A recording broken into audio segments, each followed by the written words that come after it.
Assalamualaikum warahmatullahi wabarakatuh. Sebelumnya perkenalkan, nama saya Putri Wulansari, Prodi Ilmu Komunikasi, Universitas Islam 45 Bekasi, semester 3. Di sini saya akan menjawab pertanyaan soal UTS mata kuliah Sosiologi Komunikasi. Untuk pertanyaan pertama, jelaskan bagaimana peranan media sosial terhadap kekerasan fisik yang terjadi.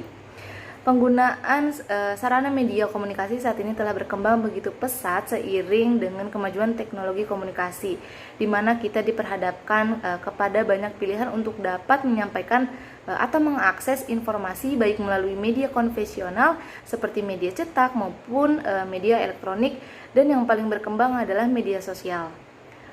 Media sosial ini lebih dominan sebagai sarana interaksi dan penyalur informasi. Penggunaan media sosial telah merambah hampir semua lapisan dan golongan, baik pejabat pemerintahan, pengusaha, pedagang, mahasiswa, pelajar, dan lain-lain. Media sosial berada di posisi tertinggi dalam kehidupan masyarakat karena sering digunakan ketika berkomunikasi dan digunakan oleh seluruh kalangan. Di era globalisasi yang semakin cepat, peran media massa dalam kehidupan manusia sehari-hari tidak dapat dihindari lagi. Peran yang signifikan ini seperti yang telah dijelaskan sebelumnya, bahwa media massa berperan mempengaruhi masyarakat melalui beberapa konten. Salah satunya adalah kondisi darurat kekerasan seksual. Menyadari pentingnya peranan media untuk mengedukasi publik tentang isu kekerasan seksual ini, media diharapkan bisa membantu mendorong publikasi isu untuk mendapatkan atensi publik hingga ke proses hukum agar kondisi krisis ini bisa dicegah dengan aturan hukum yang menjamin keselamatan fisik dan mental perempuan dan anak.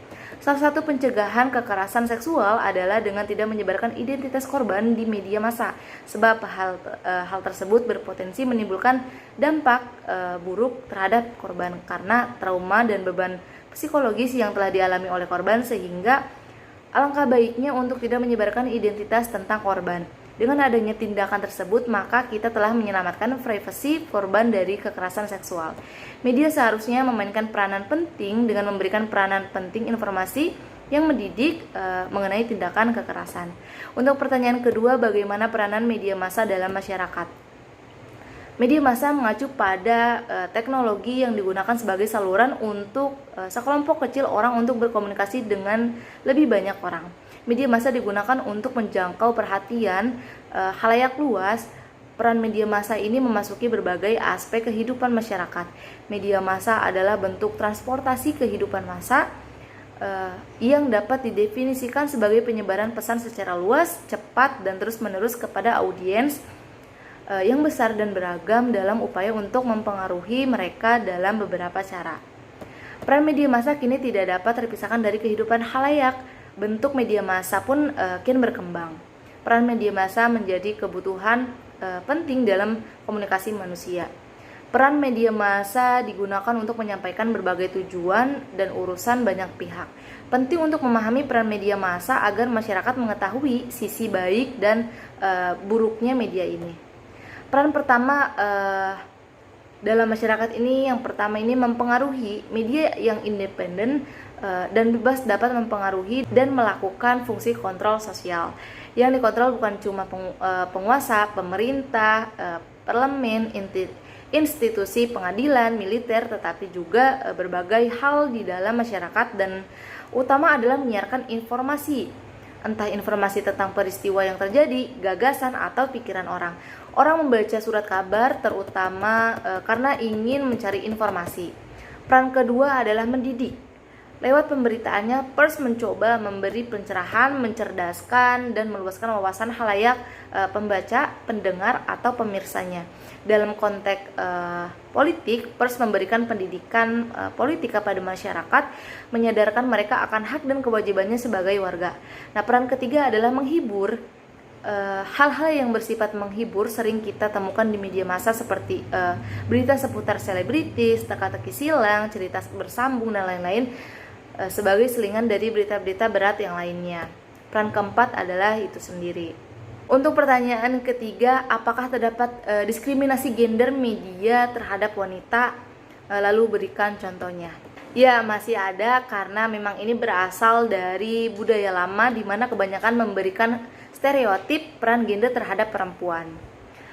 perempuan dengan berbagai aspek kodratnya selalu diposisikan dalam ruang private atau domestik, manakala laki-laki diposisikan dalam ruang publik. Diskriminasi terhadap gender pun dapat diakibatkan oleh stereotip gender yang telah terbentuk dalam kehidupan dan pola pikir masyarakat yang berasal dari budaya maupun media massa yang menjadi konsumsi dan lekat dengan kehidupan sehari-harinya. Hal tersebut menjadi masalah serius yang berdampak langsung pada kehidupan sosial gender yang merasa dirugikan. Contohnya itu pada kasus video asusila yang terdapat unsur diskriminasi terhadap perempuan di dalamnya adalah pada kasus video asusila dari Gisela Anastasia. Nah, pada akhir tahun 2020, Giselle menjadi sorotan karena viralnya rekaman video asusila seorang wanita yang disebut mirip dengan Giselle tengah melakukan hubungan badan dengan seorang pria. Nah, video itu sontak viral, diberitakan banyak media dan menjadi perbincangan hangat di masyarakat. Lalu pertanyaan keempat, di sini dalam era komunikasi berteknologi canggih ini, apakah masih ada masyarakat terisolir? Jawabannya adalah masih. Mungkin dikarenakan beberapa faktor seperti infrastruktur yang belum rata, masalah finansial, dan rendahnya pemahaman teknologi. Kemudian pertanyaan kelima adalah penjelasan apa yang dimaksud dengan budaya massa dan juga budaya populer. Nah, budaya massa adalah produk kebudayaan yang terus-menerus direproduksi sekaligus dikonsumsi secara massal, sehingga industri yang tercipta dari budaya massa ini berorientasi pada penciptaan keuntungan sebesar-besarnya. Nah, budaya massa ini adalah sebagai akibat dari kritik atas budaya tradisional, di mana budaya tradisional ini muncul dari masyarakat itu sendiri dan tidak terikat atau tergantung pada media massa. Sedangkan budaya populer dikenal juga sebagai budaya pop atau kultur populer.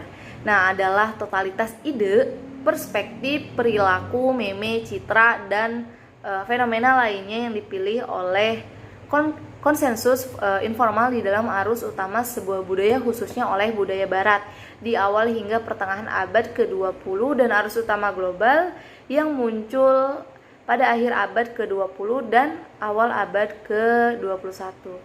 Sekian video penjelasan dari saya, kurang lebihnya mohon maaf. Wassalamualaikum warahmatullahi wabarakatuh.